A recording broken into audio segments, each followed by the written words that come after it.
ना चटनी ना अचार, हरी मिर्च की ऐसी रेसिपी शेयर करने जा रही हूँ आपके साथ, जिसको आप बना के एक तो स्टोर भी कर सकते हैं और दूसरा आप इसको सब्जी की तरह भी खा सकते हैं। घर में कभी सब्जी बनी हो या फिर कोई सब्जी ना हो तो हरी मिर्च तो हम सभी के घरों में होती ही है। आप हरी मिर्च से बहुत ही आसान और झटपट सी रेसिपी बना के खुद खा सकते हैं और घर वालों को भी खिला सकते हैं।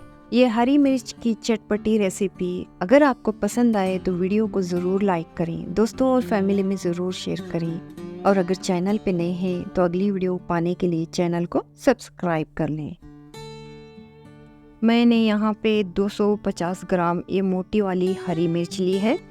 इसे अच्छे से धोकर मैंने साफ़ कर लिया है। अभी इसकी डंडियों को मैं रिमूव कर दूंगी, हटा दूंगी। मैंने जो ये मोटी वाली मिर्च ली है ये ज़्यादा तीखी नहीं होती।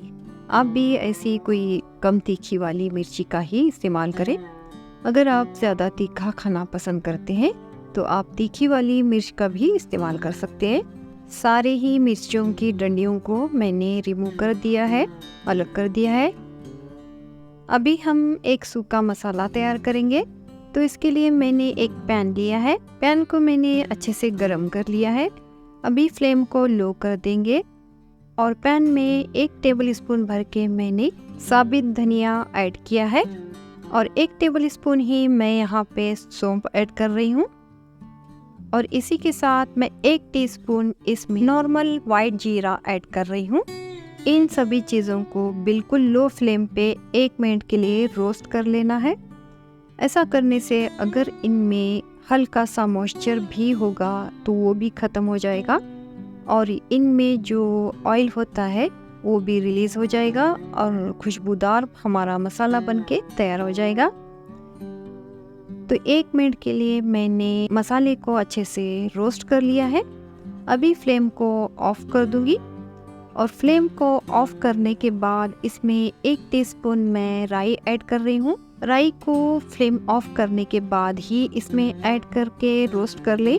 जितना पैन और बाकी मसाले गरम हैं उसी में राई को अच्छे से रोस्ट कर ले।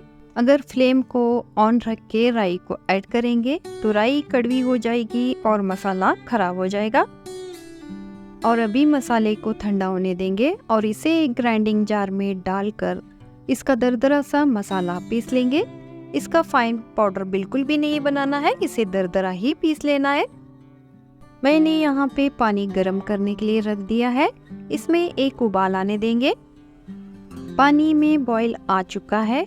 जिन हरी मिर्चों की डंडियों को हमने रिमूव किया था उन हरी मिर्चों को इस पानी में डाल देंगे और किसी चम्मच या स्पैचुला की मदद से मिर्चियों को पानी में इस तरह डिप करेंगे। फिर इसमें 1 टीस्पून नमक ऐड करेंगे ताकि मिर्ची में भी अच्छा सा फ्लेवर आ जाए।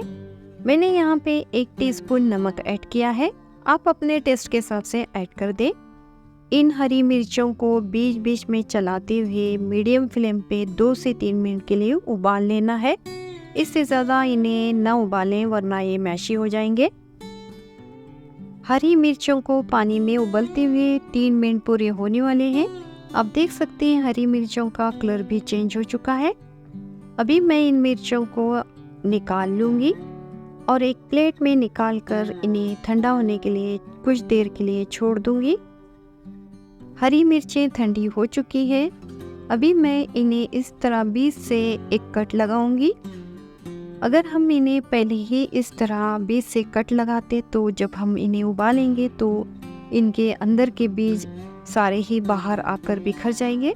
और अभी इन्हें अच्छे से हम कट लगा सकते हैं क्योंकि ये उबलने के बाद सॉफ्ट हो चुके हैं। मिर्ची को बीच में से कट लगाने के बाद मैं इन्हें 2 हिस्सों में डिवाइड कर रही हूँ क्योंकि मैंने जो मिर्चें ली हैं वो काफ़ी लंबी हैं। सारी मिर्चों को मैंने कट कर लिया है। कढ़ाई में मैं 3 से 4 टेबल स्पून तेल ले रही हूँ। तेल को अच्छे से गर्म होने देंगे। जब तेल अच्छे से गर्म हो जाए तो फ्लेम को बिल्कुल लो करके उबाल कर कट की हुई हरी मिर्चों को इसमें डाल देंगे और इन्हें मीडियम फ्लेम पे 2 मिनट के लिए अच्छे से फ्राई कर लेंगे। हमने जो इन्हें पानी में उबाला है, 2 मिनट इन्हें मीडियम फ्लेम पे फ्राई करने से वो सारा पानी ख़त्म हो जाएगा और मिर्चें अच्छे से फ्राई हो जाएंगी। मिर्चों को मीडियम फ्लेम पे 2 मिनट के लिए फ्राई कर लिया है। मिर्चों का कलर भी चेंज हो चुका है, ये अच्छे से फ्राई हो चुकी है। अभी मैंने इसमें 1 टेबलस्पून क्रश किया हुआ लहसुन ऐड किया है।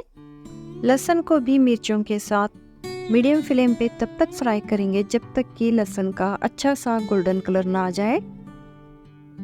लहसुन को मिर्चों के साथ फ्राई करते हुए लगभग 1 से 1.5 मिनट हो चुका है। लहसुन का हल्का गोल्डन कलर आ चुका है। अभी इसमें जो सूखे मसाले को दरदरा पीसा था वो डाल देंगे और इसे मिर्चों के साथ अच्छे से मिलाते हुए लगभग मीडियम फ्लेम पे 1 मिनट के लिए फ्राई कर लेंगे। अभी इसमें कुछ सूखे मसालों को ऐड करेंगे। आधा टीस्पून हल्दी, 1 टीस्पून कश्मीरी लाल मिर्च पाउडर, इससे कलर बहुत अच्छा आता है। अगर आपके पास है तो डालें, वरना जो नॉर्मल लाल मिर्च पाउडर होती है उसका आधा टीस्पून आप इसमें डाल दें। और इसी के साथ मैं इसमें 1 टीस्पून नमक डाल रही हूँ। आप अपने टेस्ट के हिसाब से डाल दें। इन्हें भी मिर्च के साथ मीडियम फ्लेम पे 1 मिनट के लिए फ्राई कर लेंगे। फिर अभी मैं इसमें 3 से 4 टेबलस्पून दही डाल रही हूँ। दही डालने से इसका मसाला जो है वो बहुत ही मज़ेदार बनेगा। दही को सारे मसालों के साथ और मिर्चों के साथ 2 से 3 मिनट के लिए मीडियम फ्लेम पे अच्छे से पका लेंगे ताकि सारे ही मसालों का फ्लेवर मिर्चों में अच्छे से आ जाए। दही और मसालों को मिर्चों के साथ अच्छे से फ्राई करने के बाद अभी मैं फ्लेम को ऑफ कर दूंगी। चटनी को और भी चटपटा बनाने के लिए मैं इसमें 1 बड़े साइज़ के नींबू के जूस को ऐड कर रही हूँ। नींबू का जूस ऐड करने से पहले गैस के फ्लेम को ऑफ करना बिल्कुल ना भूलें, वरना ये चटनी कड़वी हो जाएगी और इसका टेस्ट खराब हो जाएगा। तो लीजिए, हमारी चटपटी सी मसालेदार दही वाली हरी मिर्चें तैयार हो चुकी हैं। सबसे अच्छी बात कि ये बिल्कुल भी तीखी नहीं है, क्योंकि हमने तीखी वाली हरी मिर्चों का इस्तेमाल नहीं किया है। मैंने इसे निकाल दिया है सर्विंग डिश में। तो लीजिए, चटपटी मसालेदार हरी मिर्च रेडी हो चुकी है। आप इसे किसी भी जार में या फिर एयर टाइट कंटेनर में डालकर 1.5 से 2 महीने के लिए फ्रिज में स्टोर भी कर सकते हैं। आप इसे रोटी या फिर सिंपल दाल चावलों के साथ भी खा सकते हैं। ये बहुत ही चटपटी और मज़ेदार बनती है।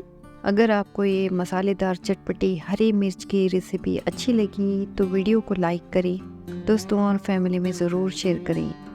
और अगर चैनल पे नए हैं तो अगली वीडियो पाने के लिए चैनल को सब्सक्राइब कर लें। तो मिलते हैं ऐसी किसी रेसिपी के साथ अगली वीडियो में। तब तक के लिए टेक केयर।